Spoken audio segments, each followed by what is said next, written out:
ಭರ್ಜರಿ ಪ್ರದರ್ಶನದ ಫಲವಾಗಿ ಇದೀಗ ಟೀಂ ಇಂಡಿಯಾದ ಮಾಜಿ ಆಟಗಾರ ರವಿಚಂದ್ರನ್ ಅಶ್ವಿನ್ ಅವರ ಸ್ಥಾನದಲ್ಲಿ ಮೆಲ್ಬೋರ್ನ್ ಹಾಗೂ ಸಿಡ್ನಿಯಲ್ಲಿ ನಡೆಯಲಿರುವ ಬಾರ್ಡರ್ ಗವಾಸ್ಕರ್ ಟೆಸ್ಟ್ ಸರಣಿಯ ಕೊನೆಯ 2 ಟೆಸ್ಟ್ ಪಂದ್ಯಗಳಲ್ಲಿ ತನುಷ್ ಕೋಟ್ಯಾನ್ ಭಾರತ ತಂಡದ ಭಾಗವಾಗಲಿದ್ದಾರೆ.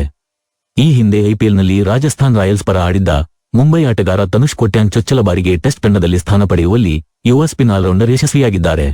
ಇದರ ಬೆನ್ನಲ್ಲೇ ಯಾರು ಈ ಕೋಟ್ಯಾನ್ ಎಂಬ ಗೂಗಲ್ ಹುಡುಕಾಟ ಶುರುವಾಗಿದೆ. ಹೆಸರು ತನುಷ್ ಕೋಟ್ಯಾನ್, ವಯಸ್ಸು ಕೇವಲ 26, ಬಲಗೈ ಸ್ಪಿನ್ನರ್, ಬಲಗೈ ಬ್ಯಾಟರ್. ಕಳೆದ ಕೆಲ ವರ್ಷಗಳಿಂದ ಮುಂಬೈ ತಂಡದ ಖಾಯಂ ಸದಸ್ಯ. ತನುಷ್ ಕೋಟ್ಯಾನ್ ಕುಟುಂಬಸ್ಥರು ನಮ್ಮ ಉಡುಪಿ ಜಿಲ್ಲೆಯ ಕರ್ನಾಟಕ ಮೂಲದವರಾಗಿದ್ದರೂ ಅವರು ಬೆಳೆದಿದ್ದು ಮುಂಬೈನಲ್ಲಿ. ಹೀಗಾಗಿಯೇ ಮುಂಬೈನಲ್ಲೇ ಕ್ರಿಕೆಟ್ ಕೆರಿಯರ್ ಕೂಡ ಶುರುವಾಯಿತು. ಬಾಲ್ಯದಿಂದಲೇ ಆಲ್ರೌಂಡರ್ ಆಟದೊಂದಿಗೆ ಗಮನ ಸೆಳೆದ ತನುಷ್ಗೆ ಮುಂಬೈ ಕಿರಿಯರ ತಂಡದಲ್ಲಿ ಸ್ಥಾನ ಸಿಗಲು ಹೆಚ್ಚೇನು ಸಮಯವಾಗಲಿಲ್ಲ. 2018ರಲ್ಲಿ ತಮ್ಮ 20ನೇ ವಯಸ್ಸಿನಲ್ಲಿ ಮುಂಬೈ ಪರ ಕಣಕ್ಕಿಳಿದ ತನುಷ್ ಆ ಬಳಿಕ ಹಿಂತಿರುಗಿ ನೋಡಿಲ್ಲ ಎನ್ನಬಹುದು.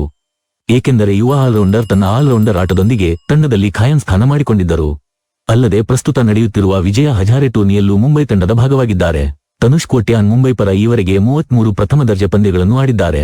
ಈ ವೇಳೆ ಕೆಳ ಕ್ರಮಾಂಕದಲ್ಲಿ ಬ್ಯಾಟ್ ಬೀಸಿರುವ ಅವರು 41.21ರ ಸರಾಸರಿಯಲ್ಲಿ 1525 ರನ್ ಗಳಿಸಿದ್ದಾರೆ. ಹಾಗೆಯೇ 25.70 ಸರಾಸರಿಯಲ್ಲಿ 101 ವಿಕೆಟ್ಗಳನ್ನು ಪಡೆದು ಮಿಂಚಿದ್ದಾರೆ. ಇದೇ ವೇಳೆ ಬ್ಯಾಟ್ನಿಂದ 2 ಭರ್ಜರಿ ಶತಕ ಮತ್ತು 13 ಅರ್ಧಶತಕಗಳು ಮೂಡಿಬಂದಿವೆ. ಇನ್ನು 2023ರಿಂದ 24ರಲ್ಲಿ ಮುಂಬೈ ತಂಡವು ರಣಜಿ ಟ್ರೋಫಿ ಗೆಲ್ಲುವಲ್ಲಿ ತನುಷ್ ಕೋಟ್ಯಾನ್ ಪ್ರಮುಖ ಪಾತ್ರ ವಹಿಸಿದ್ದರು. ಈ ಟೂರ್ನಿಯಲ್ಲಿ 41.83 ಸರಾಸರಿಯಲ್ಲಿ 502 ರನ್ ಗಳಿಸಿದ್ದಲ್ಲದೆ 29 ವಿಕೆಟ್ಗಳನ್ನು ಕಬಳಿಸಿ ಮಿಂಚಿದ್ದರು. ಈ ಮೂಲಕ ಪ್ಲೇಯರ್ ಆಫ್ ದಿ ಟೂರ್ನಮೆಂಟ್ ಪ್ರಶಸ್ತಿಯನ್ನು ತಮ್ಮದಾಗಿಸಿಕೊಂಡಿದ್ದರು. ಇದಾದ ಬಳಿಕ ನಡೆದ ಇರಾನಿ ಕಪ್ನಲ್ಲಿ ಭರ್ಜರಿ ಶತಕ ಸಿಡಿಸುವ ಮೂಲಕ 27 ವರ್ಷಗಳ ನಂತರ ಮುಂಬೈ ತಂಡವು ಪ್ರಶಸ್ತಿ ಗೆಲ್ಲುವಲ್ಲಿಯೂ ಪ್ರಮುಖ ಪಾತ್ರ ವಹಿಸಿದ್ದರು.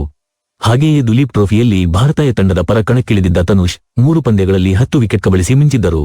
ಈ ಎಲ್ಲಾ ಭರ್ಜರಿ ಪ್ರದರ್ಶನದ ಫಲವಾಗಿ ಟೀಂ ಇಂಡಿಯಾದ ಮಾಜಿ ಆಟಗಾರ ರವಿಚಂದ್ರನ್ ಅಶ್ವಿನ್ ಅವರ ಸ್ಥಾನದಲ್ಲಿ ತನುಷ್ ಕೋಟ್ಯಾನ್ ಭಾರತ ತಂಡಕ್ಕೆ ಆಯ್ಕೆಯಾಗಿದ್ದಾರೆ.